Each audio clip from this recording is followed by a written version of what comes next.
When we think of circulation in our bodies, we commonly think of our blood. We think of the veins and arteries that transport it, and the heart that beats to move it through our bodies. There is, however, another circulatory system that exists in our bodies that is often overlooked. It is called the lymphatic system. It has its own pumping system, its own fluid called lymph fluid, and its own vessels called lymphatic vessels. While the blood delivers oxygen and nutrients to the cells, the lymph is responsible for removing waste products from the cells, as well as dealing with infections. If your body were a small city, then the lymphatic system would include the garbage men, the sewer system, and the police force all rolled into one. When the lymphatic system is functioning properly, wastes are removed from the cells and infections are dealt with quickly and efficiently, often without your ever knowing that you are even exposed to toxins or an infection. But when the lymphatic system isn't working well, wastes accumulate and infections become chronic, resulting in fatigue, depression, and poor health. Let's look first at how the lymphatic system removes wastes. Lymph fluid bathes all the cells of the body. Think of lymph as a slow-moving river, washing away the waste products created in the normal functioning of our cells. After cleansing the tissue, the lymph fluid is then transported through a series of tubes called lymphatic vessels, then through specialized glands called lymph nodes, and other lymph organs before it finally rejoins the general circulation. While you cannot see a lymph vessel, like you can see the blue veins on the insides of your arms, or feel the flow of lymphatic fluid, like you can feel the blood pulse through the arteries of your wrists, you can occasionally feel a swollen lymph node in your neck when you are feeling under the weather. While you may only feel a few swollen lymph nodes in your whole life, you have an estimated 100,000 of them throughout your body.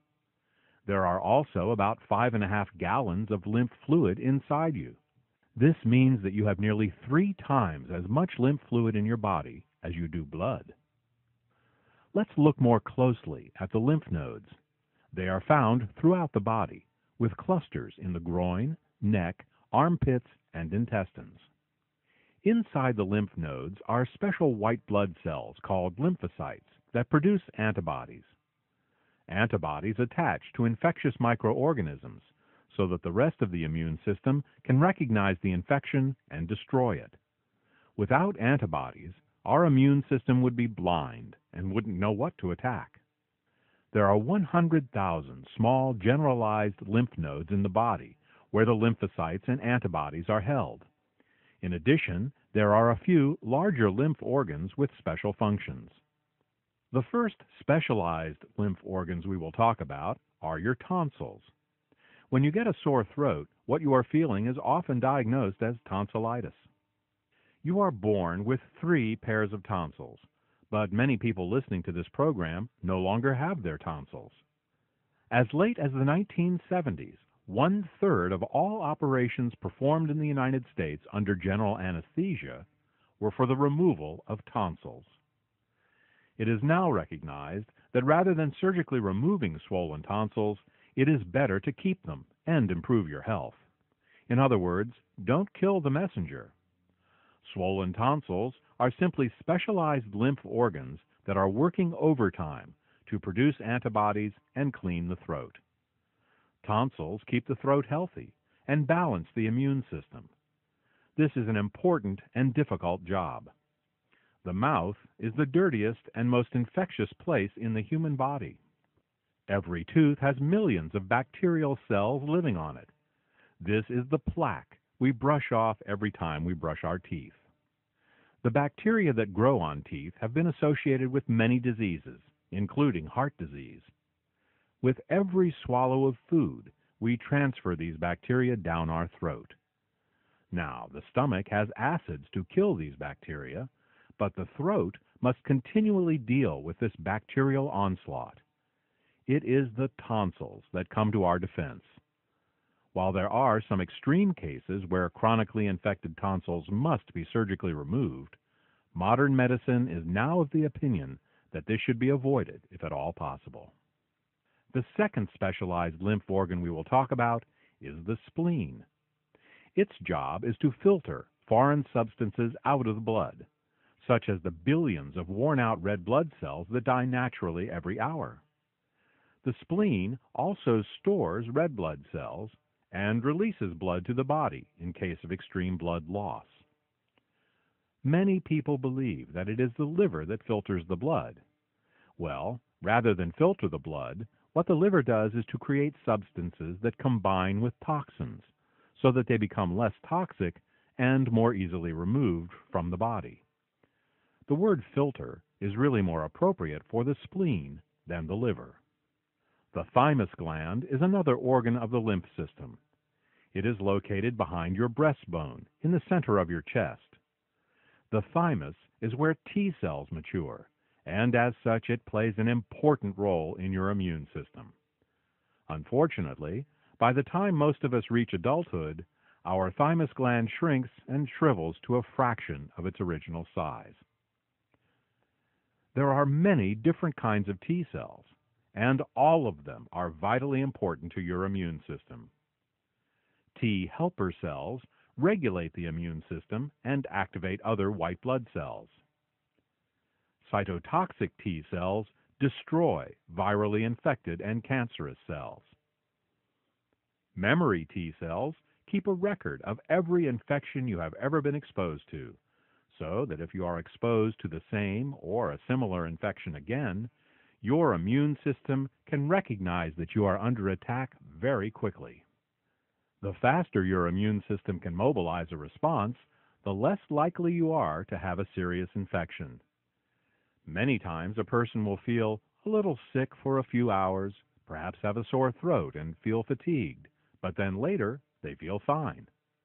This is often the case when a person is exposed to an infection that their memory T cells have on file, and thus the immune system is able to knock out the infection before it can become a problem. Regulatory or suppressor T cells keep a person's immune system from being too aggressive and attacking their own body. When a person has an autoimmune disease, their regulatory T cells are not working properly. Natural killer T cells are specialized attack cells that can recognize certain stealth infections and tumors that other T cells might overlook. Clearly, the thymus gland and the T cells that mature in it are a vital part of our immune system. The appendix is another specialized part of the lymph system. Every year, there are on average 500,000 Americans who have their appendix surgically removed. For a long time, doctors thought that the appendix was a useless organ, left over from evolution that now served no purpose. Today, we know that to be incorrect. It turns out that the appendix stores a reserve of good colonic flora. In the event that an infection, or in modern times, antibiotics, destroy the good bacteria in the colon, all is not lost. The good bacteria held in the appendix can come out and repopulate the colon. It's like a probiotic insurance plan. In the same way that the tonsils keep the throat healthy, the appendix keeps the colon healthy. Unlike the tonsils, however, when the appendix needs to be removed, it is a life-threatening event and surgery must be quickly performed. What can we do to keep the appendix healthy so that it won't require removal in the first place? Now that we know what the lymph system does, the next question is, how does the lymph fluid move through the body? The circulatory system has the heart, which pumps the blood along. The lymphatic system, however, relies almost entirely on the movement of our muscles to push it around our body. The lymph does get a little boost from the back pressure of blood being pumped and from the movement of the diaphragm as we breathe. But without exercise and physical activity, lymphatic flow decreases by 94%. For thousands of years, humans were forced to exercise. Before cars, we had to walk.